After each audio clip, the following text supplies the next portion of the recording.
think we're getting to the moment now, Phil, with these 16 leaders, when somebody is thinking about how to make a move. Got to be, Paul, because we're into the last 29 kilometres of the day.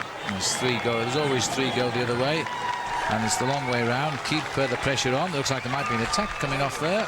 No, a bit tight, that fit down by the crowd. But whoever it was has gone for. I think we are getting into the zone now where they must begin to attack one another. Nobody will want to go to the finish with 16 riders. They'll play into the hands of the 3 or 4 good sprinters in this group. One man would like it to stay together, Fabrizio Guidi, because he's an excellent sprint finisher. He was a member of Team Coast, which has now been reformed as Team Bianchi only 1 month before the start of the Tour de France. And interestingly enough, a lot of people said Bianchi's a weak team. They won't be able to look after Jan Ullrich with his attempt to be a winner of the Tour de France. But in fact, they still have 8 riders left in the bike race. The only man who abandoned from Team Bianchi was Tobias Steinhauser, who was regarded very much as a man for the flatlands.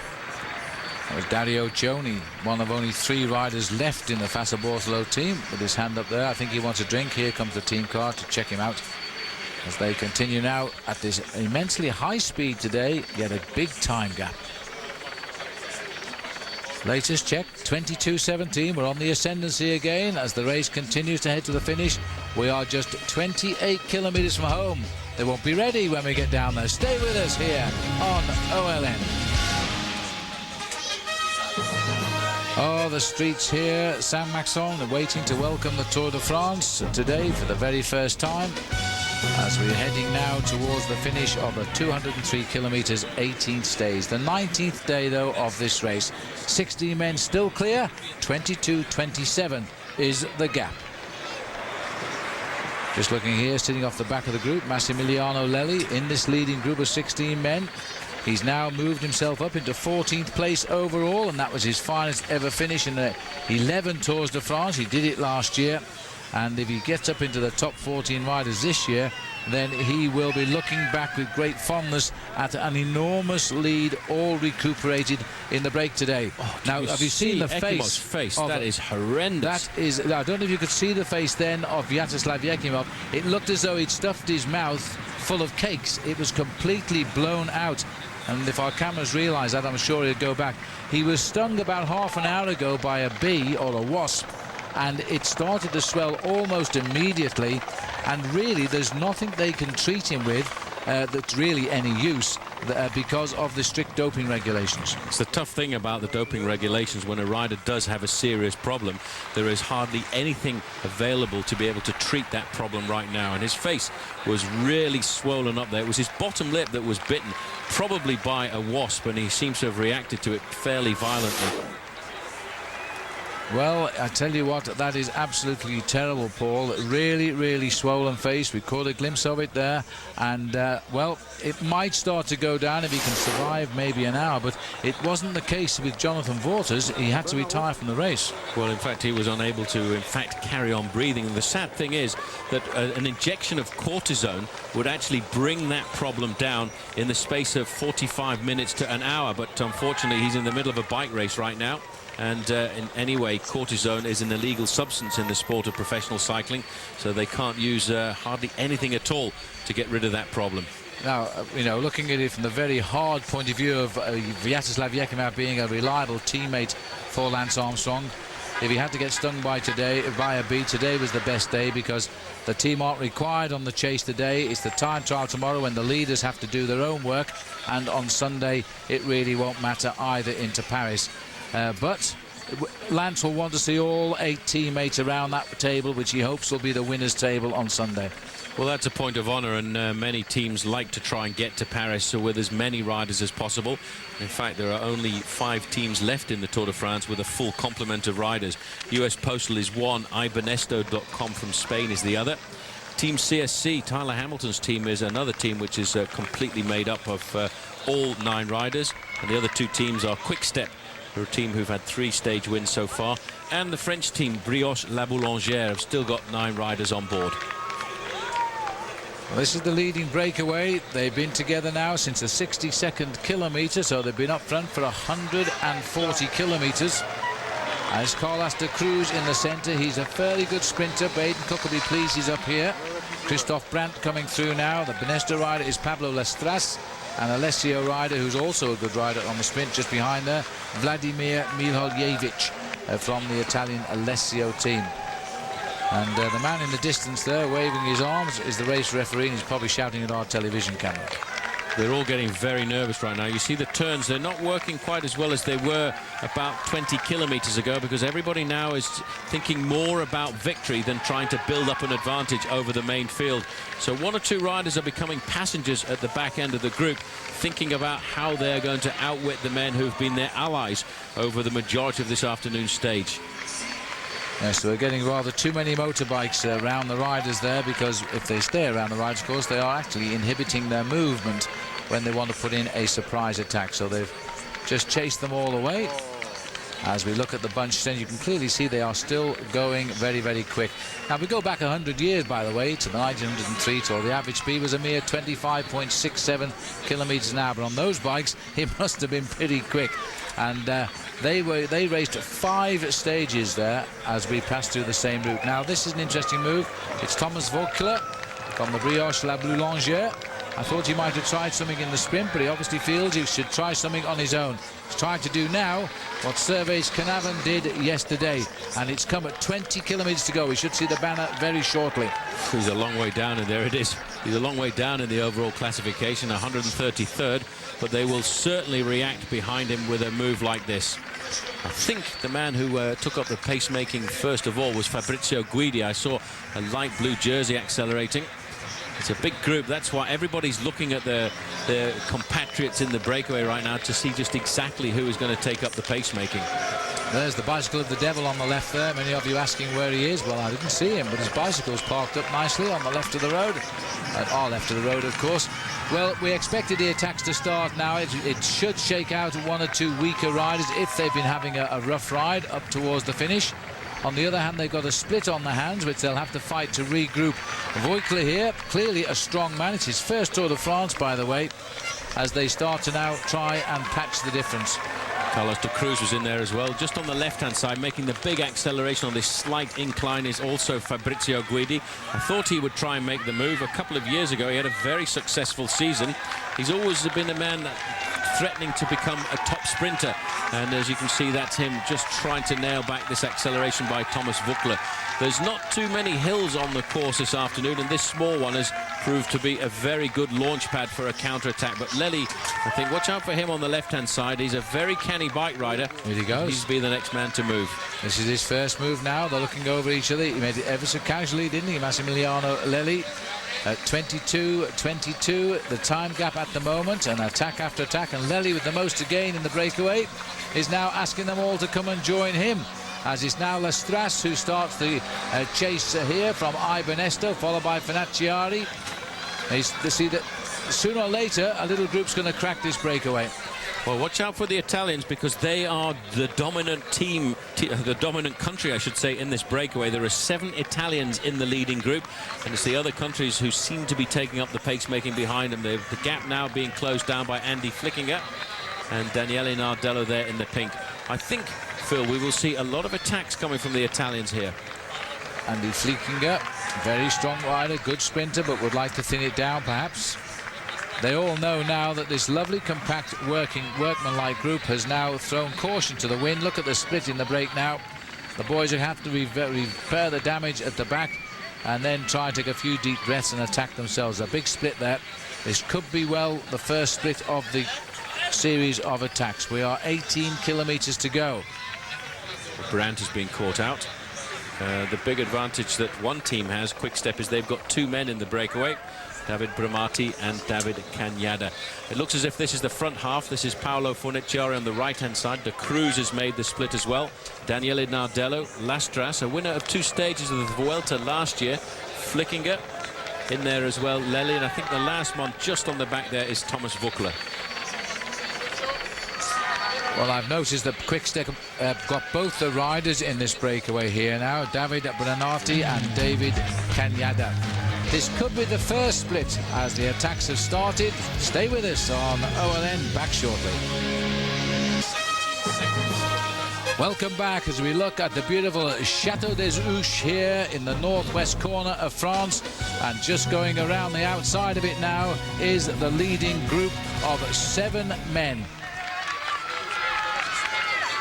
Those 7 men, it looks as though the man who was attacking earlier, Thomas Voigtler, is having a little trouble hanging on here at 50 kilometers an hour. I'll give you the names again.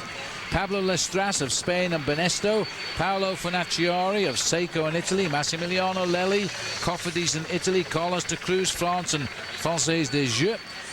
David Bramati, an Italian on quick-step, David Cañada, a Spanish rider on quick-step, and Thomas Voigtler, a Frenchman on Brioche Les Boulangères.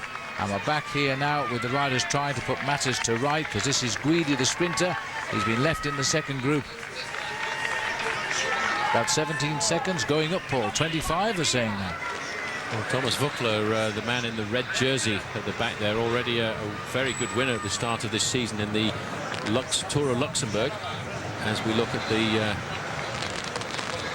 front group here right now. In fact, I have a feeling that only one of the quick-step riders has managed to make the connection here, and I think it may well be David Cañada, because I actually haven't seen David Bramati in this leading group.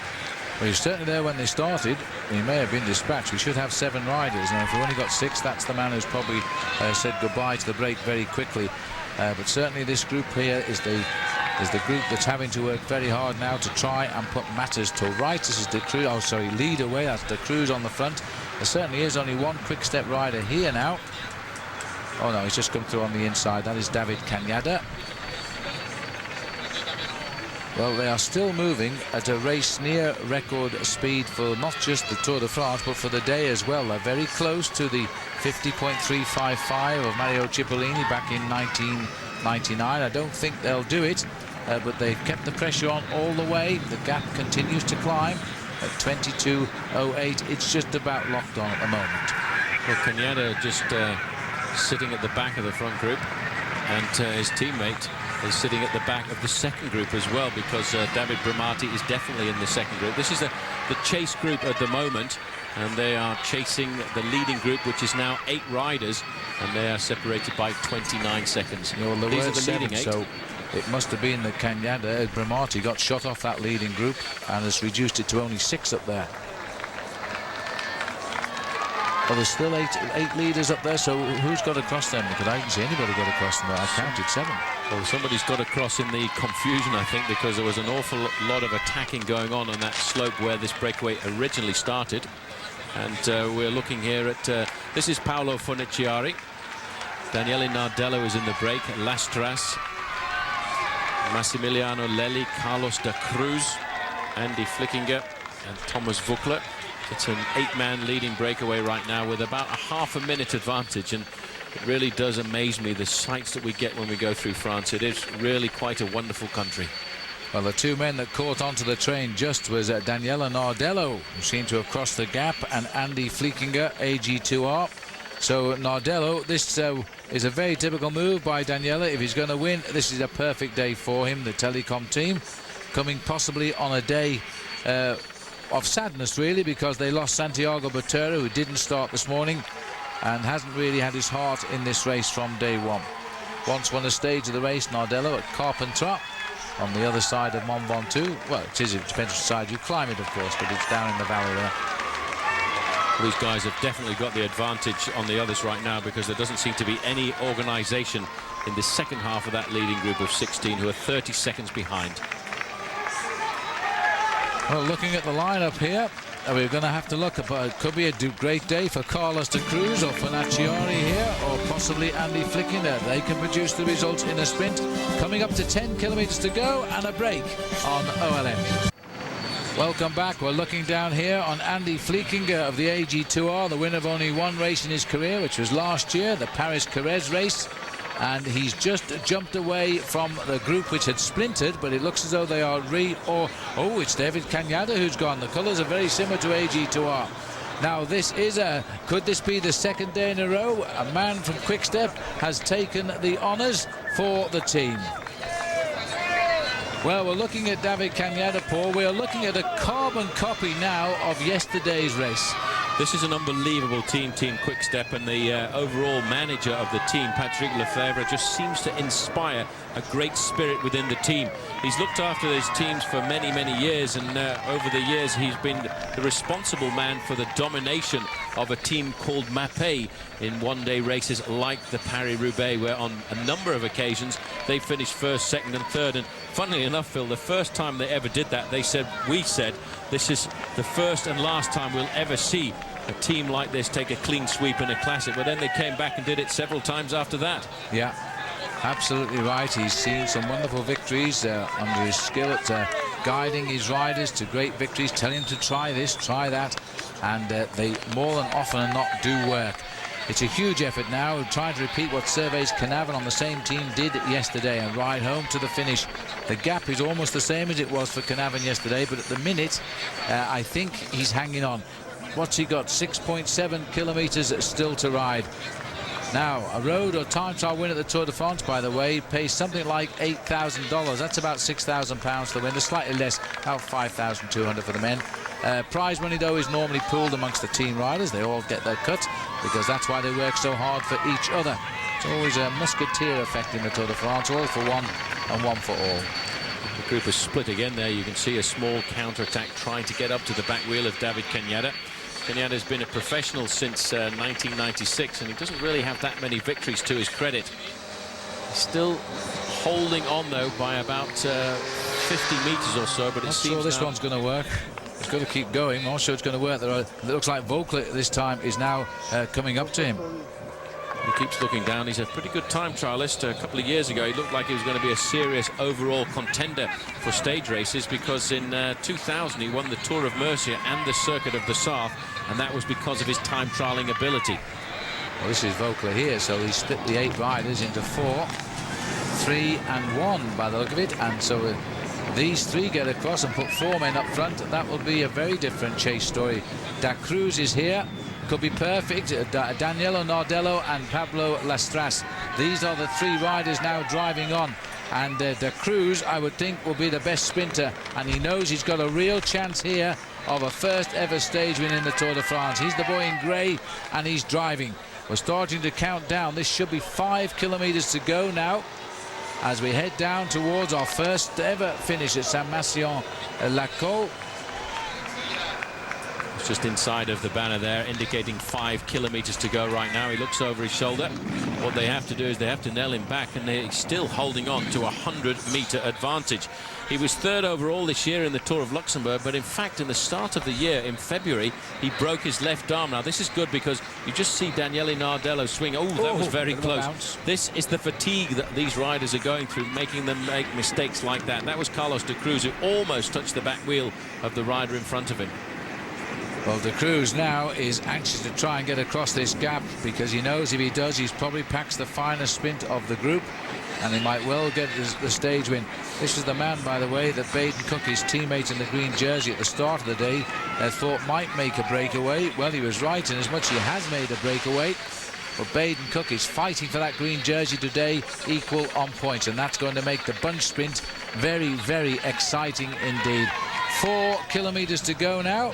As Carlos Da Cruz, he's 28 now. Carlos, he's only won 5 races in his life, and this year he won the, well, quite an important smaller race in France, the Circuit de la Sarthe, and he won that, and he won it by winning the first stage of the event. He hung on right through. Well, there's the lone leader just in front, David Cañada. The 3 chasers are now 8 seconds behind him, and the rest of the group are 35 seconds in arrears. This is such a difficult move to make. His teammate did it yesterday.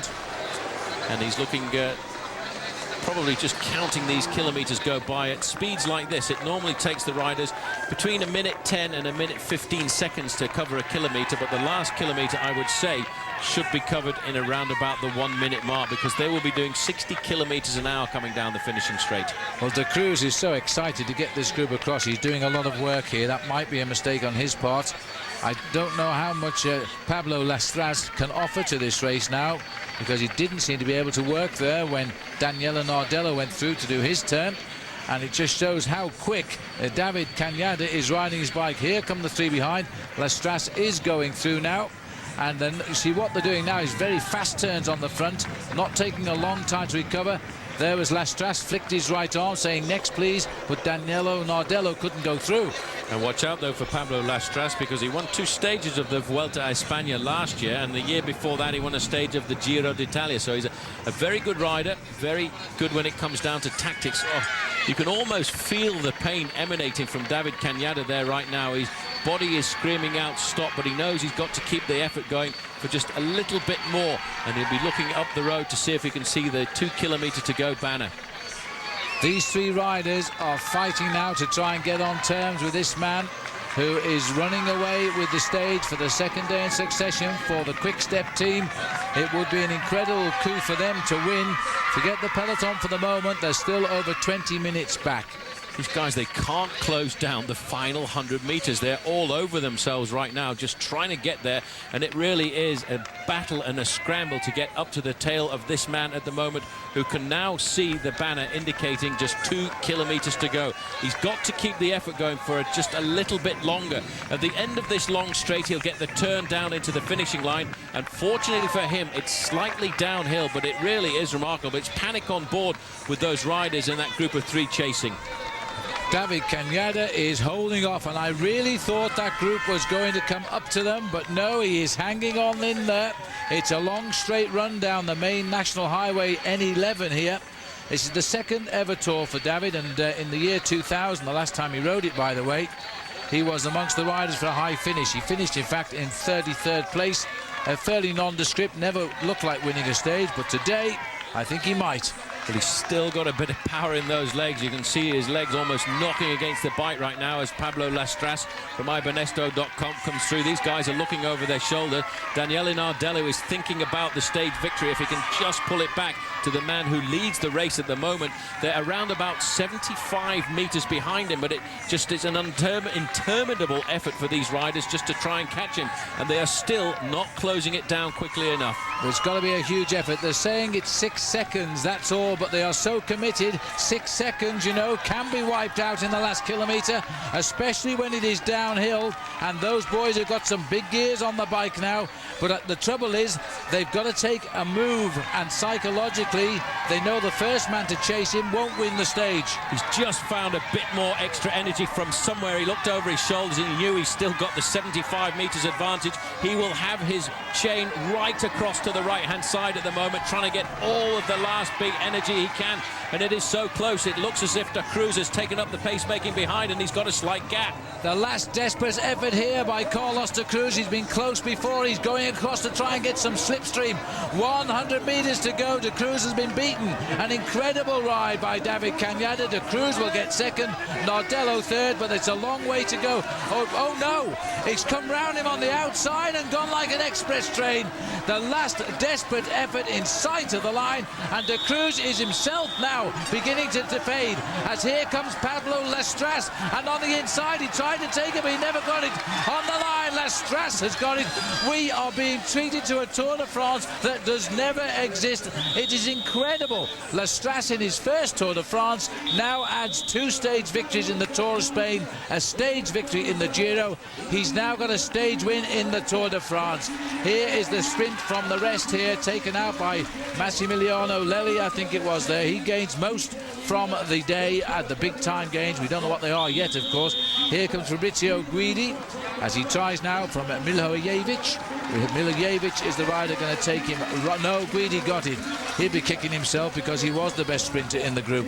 He certainly was the best sprinter in the group, but what an unbelievable finish that was. I can't believe in the last 100 metres that happened. The lead changed about 3 times in the last 200 metres. Ruined his day. We're looking down on the streets here of the finishing town of Saint-Maixent-l'École. We're going to have to wait for around about 20 minutes or so before the main field comes in. Look at the comeback here. His legs were buckling at this point, and poor old Daniele Nardello tried to go the wrong way. He was going to go up through the inside, and that just gave Pablo Lastras the chance to use that final acceleration. He's a very clever bike rider, this Pablo Lastras. This is his 8th win of his career, but the wins he has had have all been big ones, like stages in the Vuelta a España and, of course, the Giro d'Italia. Yes, but to win like that, you could have called 3 winners in the last 25 metres and got them all wrong, because Lastras timed it to absolute perfection. It was all down to that steady uphill finish here. Very difficult finish to judge, And I can tell you the Spanish television commentators are over the moon right now, because that was a win right out of the blue. There it is, a win for Pablo Lastras. Well, he's got his first win in his very first Tour de France, but let's not forget the big race behind is going to give us an equally testing finish because of the race for the green jersey. Stay with us on OLN as we continue. Well, welcome back. We can now take a look at the Pacific Life stage results of the 18th stage of the Tour de France for second day running before the main field arrives. Pablo Lastras today, 4 hours and 3 minutes was the time for 203 kilometres. That's 129 miles in just on 4 hours.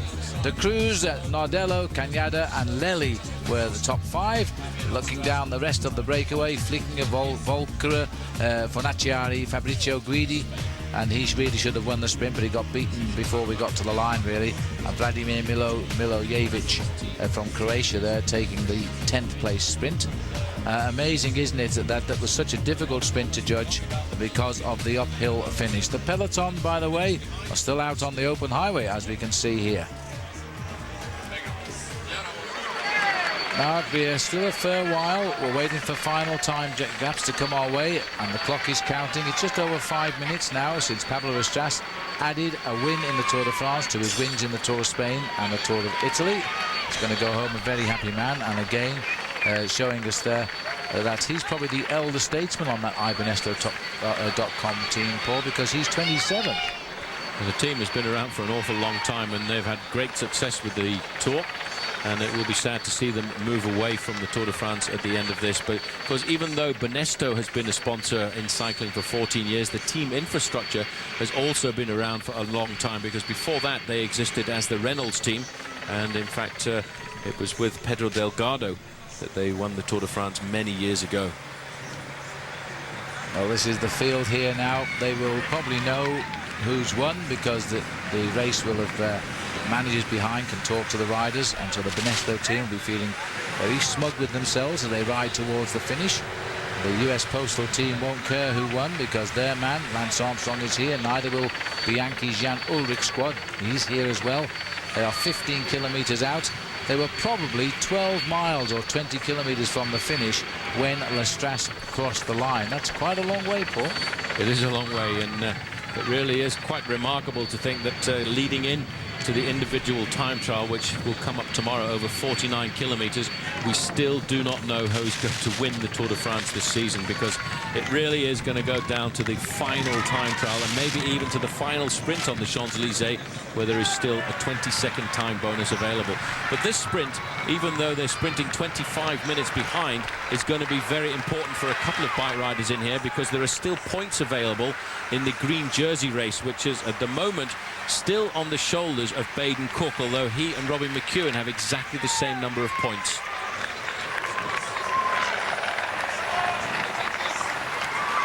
Well, I have to say that these boys are going to rest as long as they can, because it is going to be a ripper up that hill to the finishing line. So difficult to judge.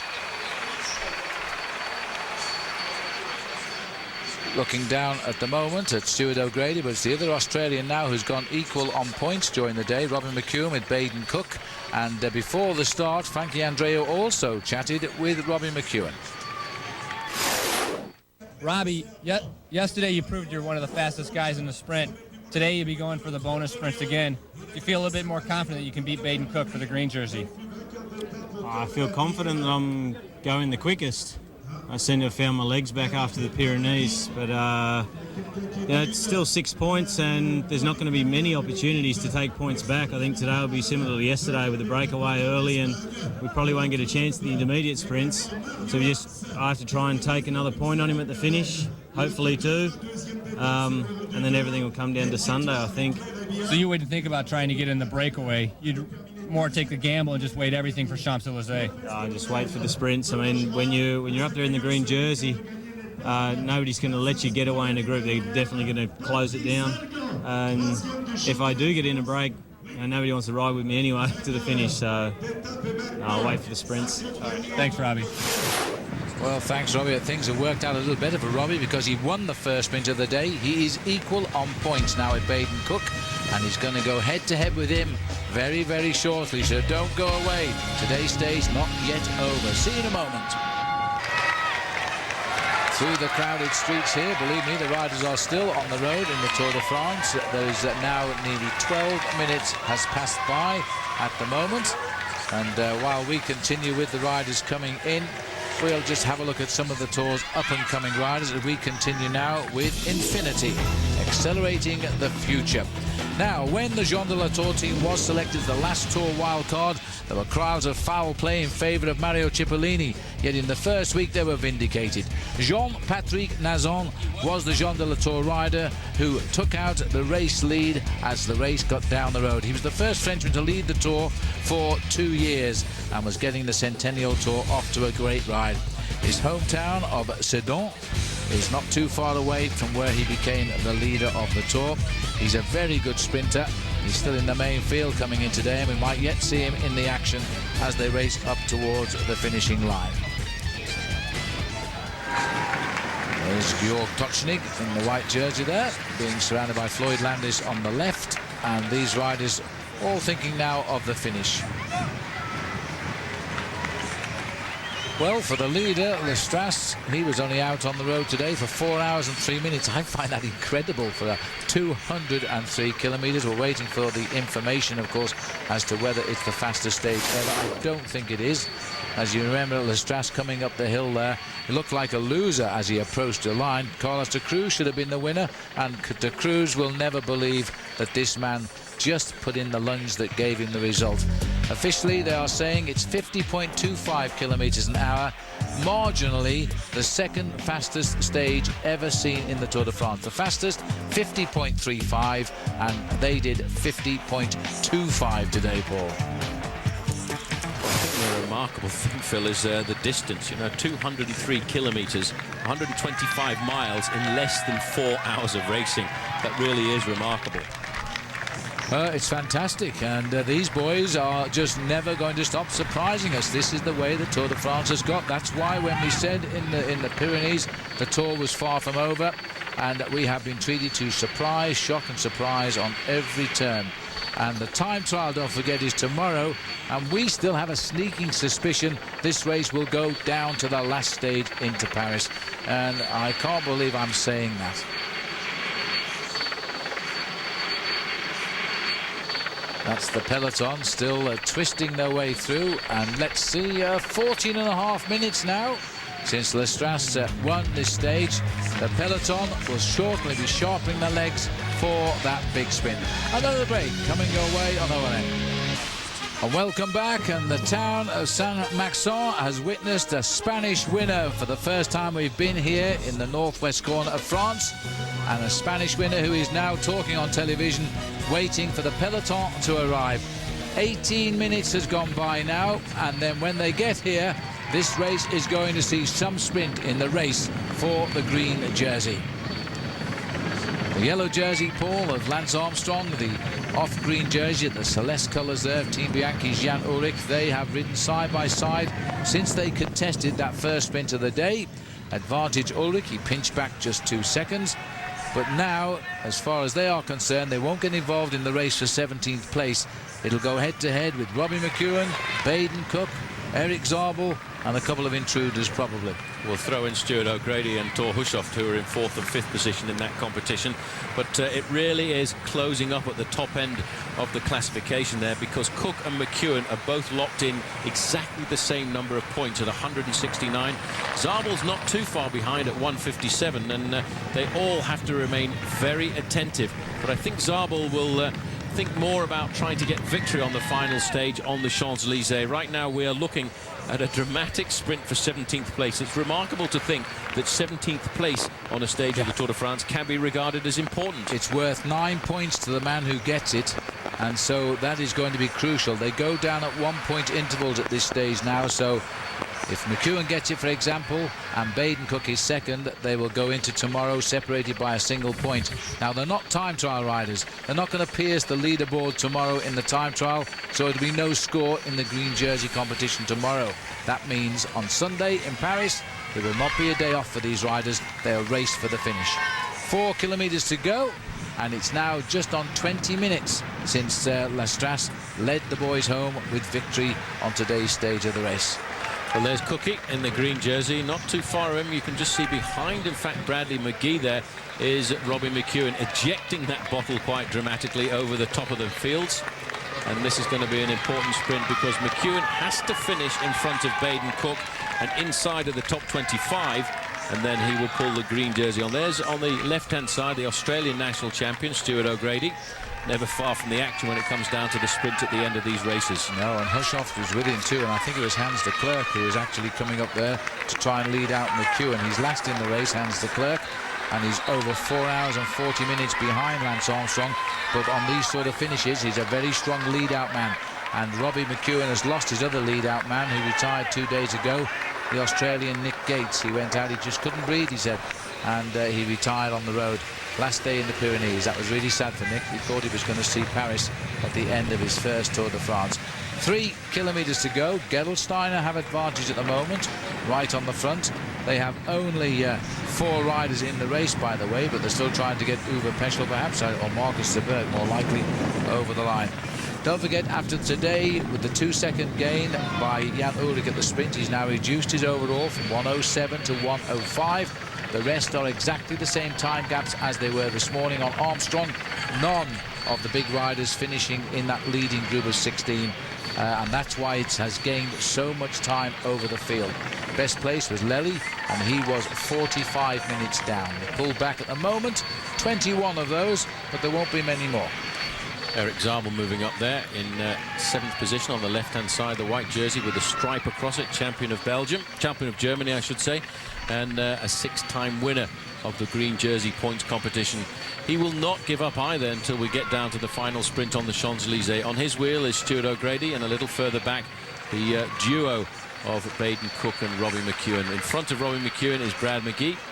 And I think we're looking at a rip-roaring sprint finish. But watch out for Jan Ullrich, because the fact is he went out early on to get himself that time bonus out on the course.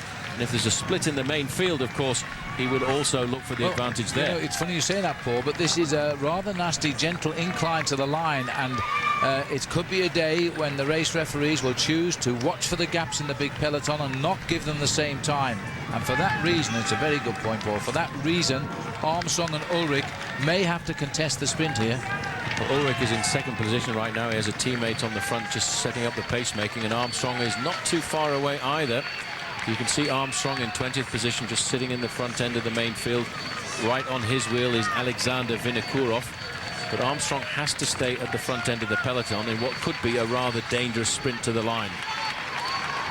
Well, the peloton, now it's 22 3/4 minutes away, and it looks as though Massimiliano Lely will make himself his highest ever finish in the Tour de France. He's up into the top 15 now as the clock counts him down. Here come the pacemakers. Now this is extremely awkward and ominous, because Ullrich is riding 2nd wheel here. Is he going to mix with the sprinters just in case? This man is such a competition rider. Now this is Rolf Aldag driving through for Paul's favourite, Eric Zabel. Zabel will be up there, but I tell you what, Robbie McEwen is not too far away on the right-hand side, and this is going to be a very dramatic sprint. Ullrich sliding back down through the field right now. He doesn't want to get involved in a crash towards the finish, because these men will take risks. Leon Van Bon is moving up there on the right-hand side. He's looking for Robbie McEwen. Shoulders are starting to bump. Well, this is a difficult sprint for all of the pure sprinters. I think it's Hans de Klerk now going. He's starting to, but it's O'Grady who's got his wheel. McEwen is still in there. Van Bon looking to Robbie McEwen off to the far right here now. I don't think Baden Cook's got it. He's too tired for this sprint as Stuart O'Grady comes forward. O'Grady followed by Thor Hushoff, Eric Zabel. This is going to be a most interesting thing. Jean-Patrick Nazon is trying to get in the middle there. Bradley McGee is looking to help, but nobody's there to lead out. Here comes Zabel on the right now, taking on. Through on the inside, Thor Hushoff is going for it. Very difficult finish for him, but Eric Zabel, the strong man, and McEwen is on the line. He pulls the green jersey on tonight. Unbelievable. We are sprinting for 17th place in the Tour de France. It has become so important, but Robbie McEwen has pulled the sprint out of somewhere there. He's going to cross the line in front of Baden Cook. So he will be the new leader of the green jersey competition tonight. It will, Phil, go all down to the Champs-Élysées. Unbelievable. Can't believe this, that we're having a race like this in every category. It is absolutely incredible. I thought Stuart O'Grady had done it, and then when we saw Thor Hushovd come through, I thought he'd done it. Then the man in white went, Eric Zabel, we thought he'd done it. It all seemed absolutely incredible. But the man making the rush on the left of the picture, and he has got his legs back. Robbie McEwen kicking for the line, and as he hits the line, the difference, as Cook tries to follow him, will give him the race lead on green. Well, what an amazing finish this has been. As Paul Sherwen said, we're talking a 17th place. You need to get everywhere in this year's Tour de France. Changing leadership there. We'll be back very soon. After 2,000 miles of racing, just 67 seconds separate Lance Armstrong and his closest competitor, Jan Ullrich. The entire tour hinges on Stage 19, Saturday's individual time trial. Can Lance complete his quest for 5? Will perennial bridesmaid Ullrich ascend to yellow? Mano a mano, Lance versus Jan in the race of truth. Exclusive live coverage of the 100th anniversary Tour de France, the Race of Truth. Saturday morning at 8:30. Enhanced coverage starting at 8 p.m. on the Outdoor Life Network. In McEwen, though, in the points race, Robbie McEwen, 178 points. The photo finish has split Baden Cook by 2 places, costing him that extra point.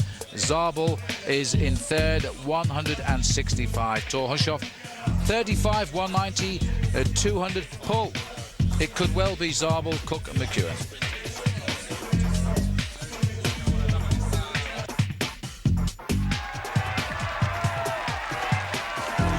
Welcome back. This is the sprint finish. Now watch this. Zabel, in fact, also beats the green jersey right on the line. It looked the other way.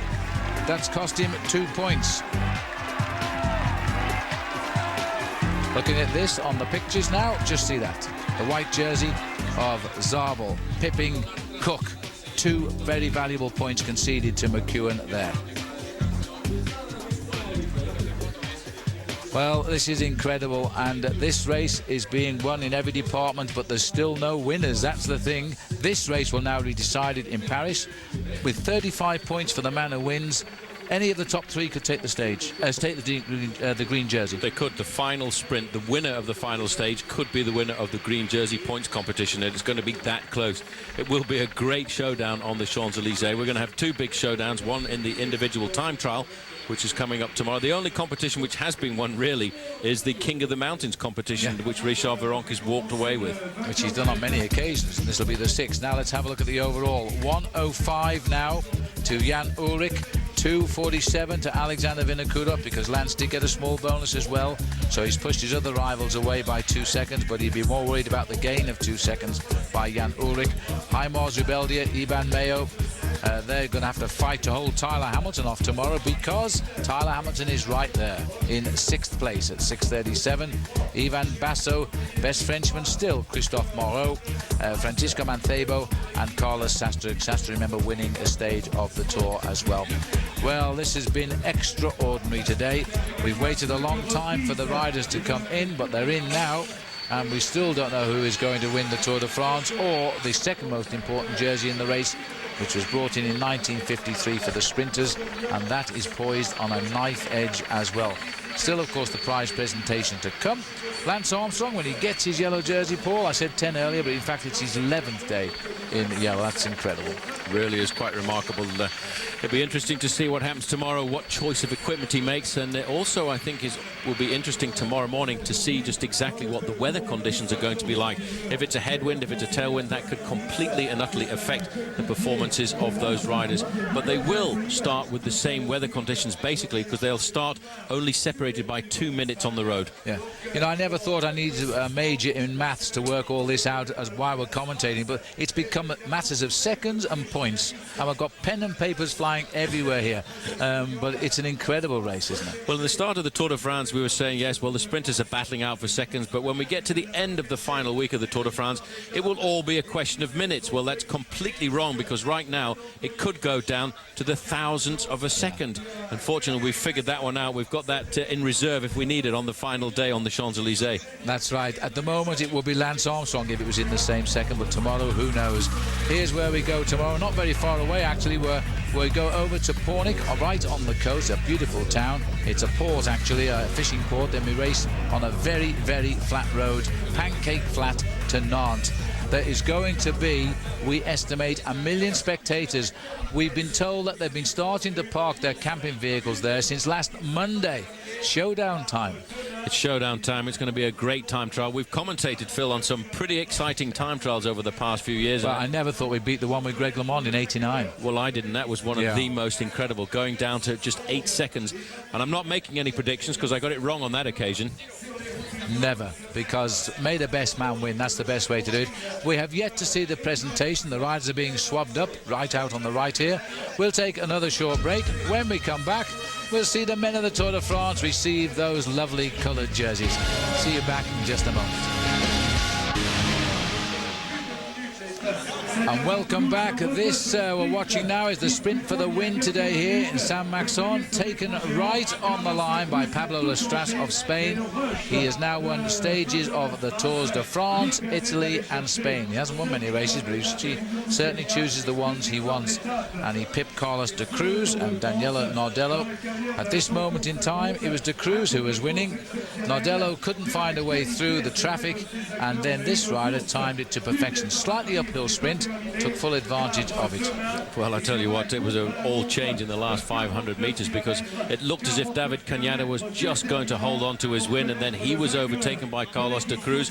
De Cruz thought he got it, and then finally in the last few metres Pablo Lestras came by. But look how far back Robbie McEwen started this sprint. He was an awful long way behind before he clicked in the turbo, but once he did, he was faster than anybody else, and he just came up alongside Eric Zabel and dug just that little bit deeper, and Baden Cook on the left-hand side in the green jersey could do nothing at all about it. It actually looked as if Baden Cook had got second in that bunch sprint there, but in fact the photo finish showed us that he was third, so those two men now are separated by 2 points in the green jersey points competition. Well, Saint-Maxent, first time we've been here in the Tour de France, has witnessed a very, very interesting stage. We still have a massive race for who will win the Tour for yellow and who will win the Tour for green. The only one we do know of, two really. The white jersey, Denis Menchov, should happily sail up to Paris for that, and the polka dot jersey of Richard Virenque in the King of the Mountains. Now, as we look down on the town of Saint-Maxent, I think we can go right down below the helicopter and see Frankie Andreu with Lance Armstrong. Lance, looking ahead towards tomorrow, how are you feeling? And did you have a chance to compare Jan Ullrich's time trial to some of the time trials that you did in the years before in the Tour? No, I mean, tomorrow I feel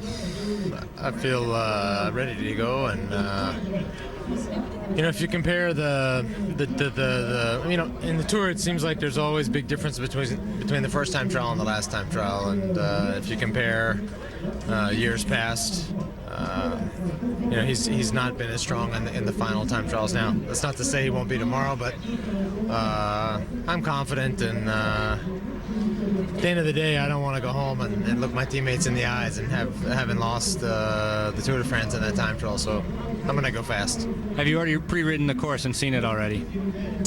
We were there in April, and I'll go again tomorrow morning. What do you predict to be a winning time? A fast one. How fast? Probably a record. Probably Tour record. All right. Good luck. Thanks, Lance.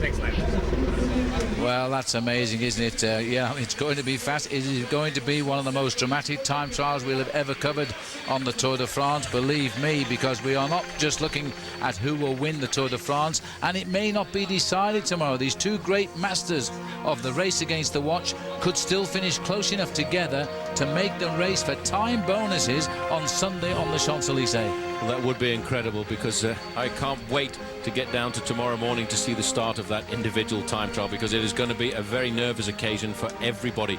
A lot of riders will be able to take somewhat of a day off, especially the riders a long way down in the overall classification, but it's an important day for everybody up in the top 25 places, because they will then finally know what their position will be when they ride onto the Champs-Élysées. But between the two men at the top, Armstrong and Ulrich, it might go down to that very last day of racing.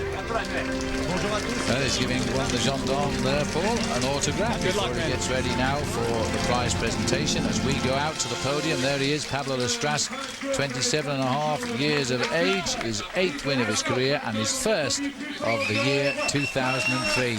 And it's a stage of the Tour de France. He's previously won the 2nd and the 17th stages of the Tour of Spain in 2002, and he's also won a stage of the Giro d'Italia, which we saw in OLN in 2001.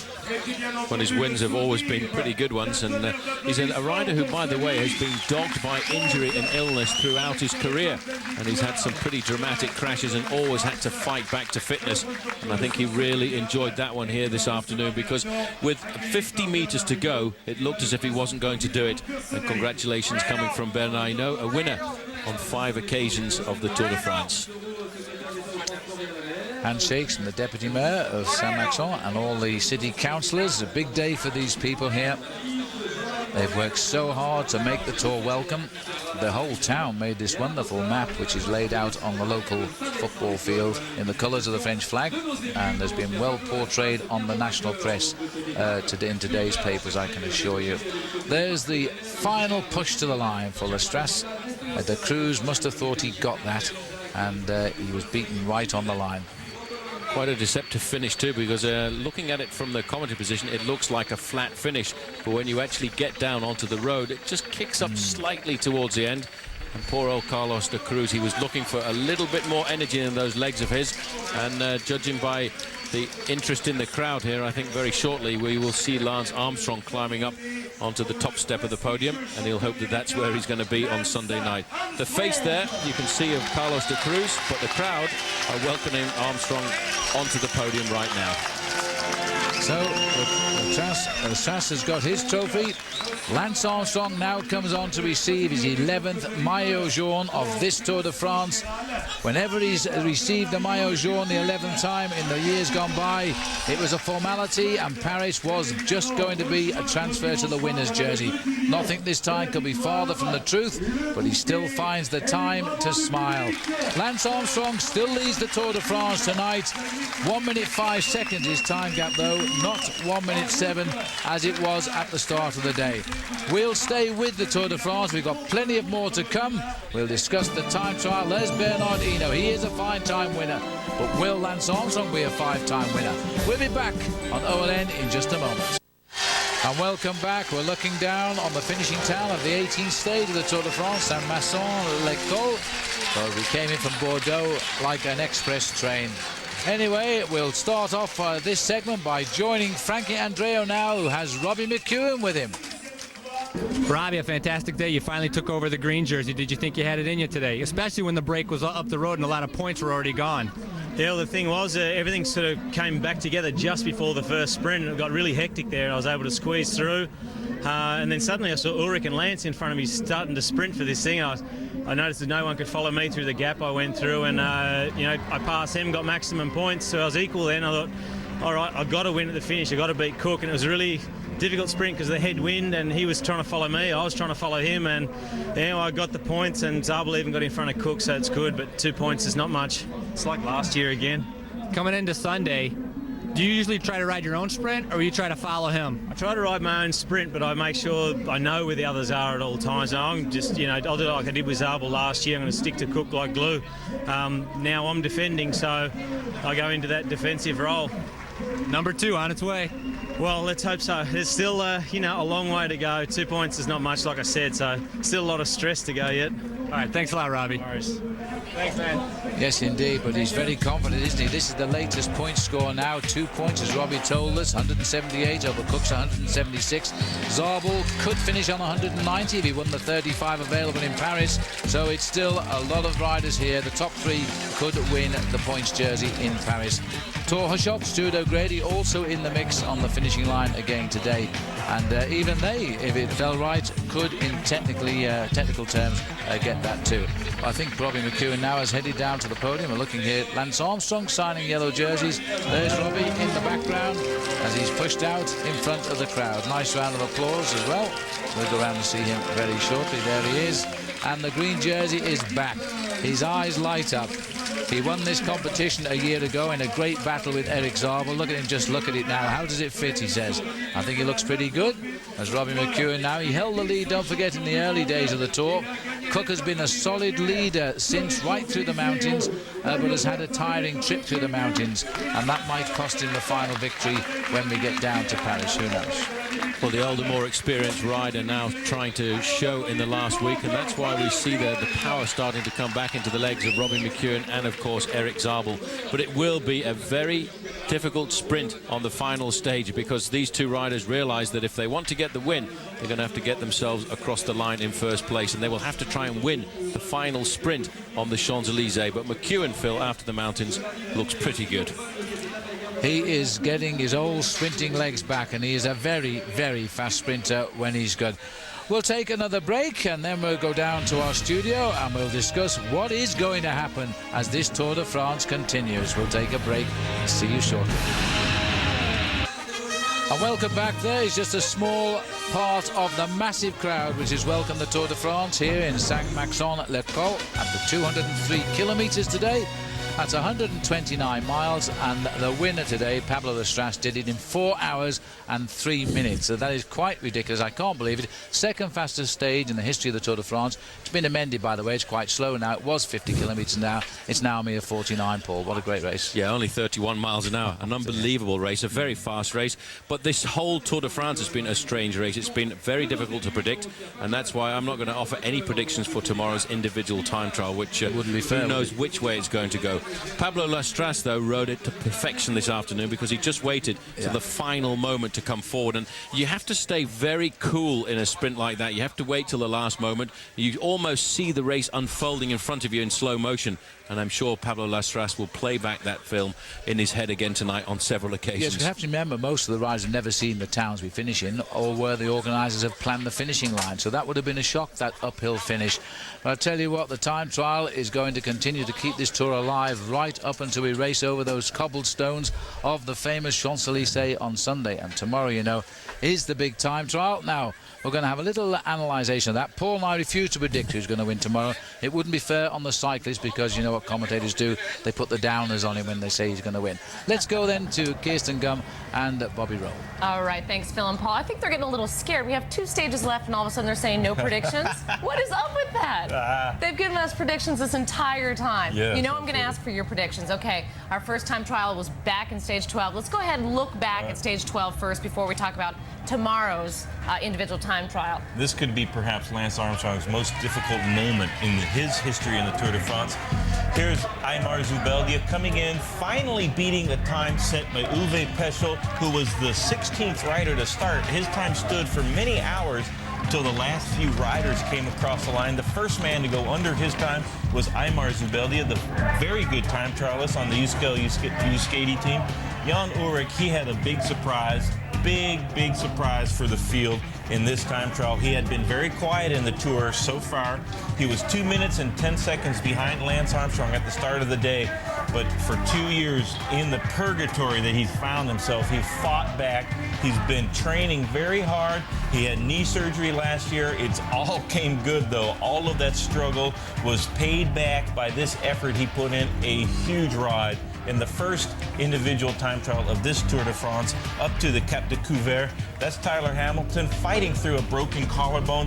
We'd have to see what his ride would result in. A decent time by Tyler Hamilton, and especially when you consider he has a broken collarbone throughout this, just an absolutely unbelievable effort by Tyler Hamilton, the other great American star in the Tour de France, as well as Lance Armstrong. This is Iban Mayo, who at the point had been threatening Lance Armstrong in the mountains. He was doing a great ride. He didn't have a fantastic time trial. He's a pure climber almost, not a wonderful time trialist, but you don't want to give any inch whatsoever away in the Tour de France. So Iban Mayo going hard all the way to the line. Look at that, though. That's almost 5 minutes to Jan Ullrich, and that is a big blow. Here's Alexander Vinokourov, who is having a great tour, also attacking Lance Armstrong on Alpe d'Huez, gaining a gap there, chasing Iban Mayo all the way to the line in the big mountain stage in the Alps just before this individual time trial. It was 47 kilometers, and Vinokourov put in a solid ride to keep himself competitive for the yellow jersey. That is a good job by the Kazakh rider, honoring the memory of Andrei Kivilev, his training partner and his best friend, who was killed in Paris-Nice earlier in the year. Great ride by Vinokurov in the first time trial. Since then, he's fallen off the pace a little bit, really struggling in the Pyrenees. Here is the last man to start, Lance Armstrong. Now, what we didn't know at this point was he was already perhaps a little bit overheated, a little bit dehydrated, and he went through absolute hell in this time trial. Lost a lot of time to Jan Ullrich. He was dead even in the first time check, but from there on, he lost all kinds of time. Coming through there, he's already lost a minute by the second time check out on the road, fighting hard all the way to the finish line. He has forgotten about the stage win at this point. He's just desperately hanging on to the yellow jersey, and we'd have to look a long ways back to see Lance's time, over a minute and a half down on an absolutely scintillating ride by Jan Ullrich. At this point, it was a brand new bike race. Lance Armstrong, very, very courageous, barely hanging on to his yellow jersey by a scant 20 seconds or so at the end of the long individual time trial, and it was Jan Ullrich that put in the ride of his life. We've never seen Lance Armstrong struggle that hard in any time trial in the Tour de France. He's masked his pain so well, but there's no hiding in a time trial. There's no teammates to ride behind. Also, Jan Ullrich having the ride of his life. So then it was, instead of a 2-minute and 10-second lead over Jan Ullrich, it was way down to inside 30 seconds at the end of the big first time trial. 47 kilometers long, not a very long time trial. This time trial very similar in length, but it's a whole new bike race at this point. And I remember back at the first time trial too, there were some reports about Lance Armstrong obviously warming up outside, Jan Ullrich warming up for the time trial inside in the air conditioning, because heat was a big factor at that time. Temperatures have now cooled down. That should not be a factor tomorrow, but boy, I'm taking some deep breaths because it's going to be an exciting time trial tomorrow. Let's go ahead and look at the map for tomorrow's time trial here from Porny to Nantes. A very flat time trial. It's 49 kilometers from Porny. It's almost due east. That will give Lance Armstrong a little bit of an advantage if the wind stays the way it was today. He'll have a tailwind as well as Jan Ullrich. They'll both have a tailwind, and so it's a little bit more difficult to eke out big amounts of time when they have a favorable wind. I don't even know if I should ask you about this. Final thought, prediction for tomorrow. Lance Armstrong wins the stage, wins the Tour. By how much? Just a few seconds over Jan Ullrich. Oh, I don't know if my nerves can take it. It's going to be huge. The biggest day. We've had so many, and tomorrow's the biggest day of all of them. It is. It's coming down to the wire with only 2 stages left. Well, tomorrow it is stage 19, the individual time trial. Now, our coverage beginning at 8:30 a.m. for the pre-race show, and then our live coverage of individual time trial at 9 a.m. If you don't catch us in the morning, our primetime coverage begins at 8 p.m. Well, you can always join us online at olntv.com for updates and information.